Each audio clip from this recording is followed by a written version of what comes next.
엉망진창인 서비스와 제품으로 악명 높은 온라인 쇼핑 플랫폼이 있습니다. 티맵프냐고요? 망한 회사는 이야기할 가치가 없습니다.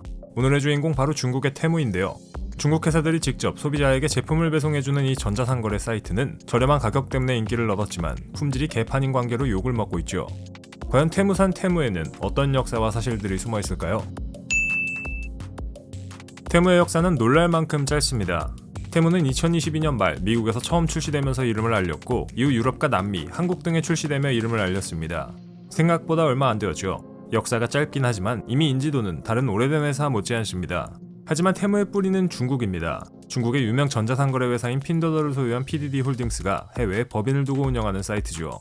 재밌는 건 이 회사는 중국 내에서도 쓰레기 제품을 판다는 오명을 뒤집어 썼던 회사라는 건데요. 역시 안에서 새는 바가지는 밖에서도 새네요. 테무는 미국 보스턴에서 운영되고 있다고 하지만 실제 본사는 중국 상하이에 있습니다. 눈 가리고 아웅 아닌가요? 하지만 그럼에도 테무는 중국산 제품을 세계에 판매하며 큰 성공을 거뒀습니다. 도대체 어떻게 한 걸까요? 첫 번째는 공격적인 마케팅 전략입니다. 플랫폼을 가리지 않고 사람들이 많이 접속하는 소셜미디어라면 광고를 때리고 적극적으로 바이럴 마케팅을 했죠. 유튜브를 보면서 테무 광고 보신 분들 많을 거라고 생각됩니다.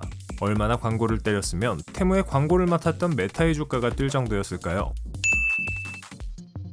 테무가 지금처럼 성공할 수 있었던 요인 두 번째는 바로 저렴한 가격입니다. 애초에 중국 내 공장에서 생산되는 제품들은 비교적 저렴한 노동 비용을 바탕으로 낮은 가격을 자랑하는데 테무에서 팔리는 제품들도 마찬가지입니다.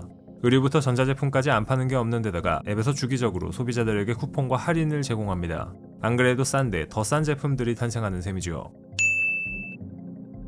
하지만 물론 테무에도 단점은 있습니다. 아니, 사실 장점보다 단점이 훨씬 더 많죠. 첫 번째는 엉망진창인 서비스입니다. 테무는 중국에서 직접 물건을 보내는 데다가 저렴한 방식으로 배송을 해 속도가 느리고 제품이 잘못 오거나 금방 고장이 나더라도 관련 서비스를 받기 어렵습니다. 최근에는 강력한 환불 정책 등을 통해 이미지를 바꾸려 노력하고 있지만 얼마나 갈지 그리고 얼마나 제대로 유지될지 미지수죠. 테무의 두 번째 단점은 바로 저렴한 가격입니다. 이게 장점이 아니라 단점이냐고요? 테무는 C2M, 소비자와 상품을 생산하는 공장을 직접 연결하는 전략을 채택해 저렴한 가격에 가능하지만 어차피 지불한 가격만큼의 제품이 온다는 건 기정사실입니다. 저렴하다는 이유로 제품의 안전성이나 품질 저하에 대한 우려도 많죠. 한마디로 싼 게 비지떡인데요. 이미 알리익스프레스를 통해 중국산 제품을 겪어본 분들이라면 테무산이라는 밈의 진정한 의미를 이해할 겁니다. 테무의 세 번째 단점은 고객 데이터를 허락도 없이 수집할 가능성이 있다는 겁니다. 테무의 모기업인 핀더더는 이미 중국 내에서도 개인정보 침해로 악명이 높습니다. 그래서 많은 소비자들은 테무의 앱과 웹사이트를 이용하는 게 불안하다고 토로하기도 하죠. 한마디로 가격이 싼 대신 내 정보가 넘어가는 셈인데요. 이미 많은 전문가들이 테무의 정보보호 안전성에 대해 경고를 한 적이 있습니다. 현재 공개된 바로는 중국 내에서 사용되는 핀더더 앱에서 주소나 연락처의 세부 정보, 사용 중인 장치와 IP 주소 등의 정보를 수집했다는데 테무에서는 또 어떤 정보를 수집할지 모릅니다. 저렴한 가격으로 제품을 만들려면 여러 조건이 필요한데 그중 하나가 바로 저렴한 노동력입니다. 네 번째 단점은 바로 테무의 제품을 만드는 노동자들의 인권이 박살나고 있다는 거죠.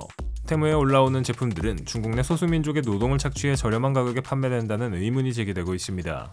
중국 내 소수민족은 996 근무제, 오전 9시부터 오후 9시까지 주 6일 근무하면서 테무산 제품을 찍어내고 있는데 이 정도면 현대판 노예제도나 다름없네요. 외부의 적과도 대립하지만 때로는 내부의 적과도 대립할 수 있습니다. 무슨 소리냐고요? 2022년 12월 테무는 같은 중국 출신의 패션 플랫폼 쉬인에게 소송을 제기했습니다. 쉬인이 테무의 디자인을 도용해 제품을 판매했다는 내용으로 말이죠.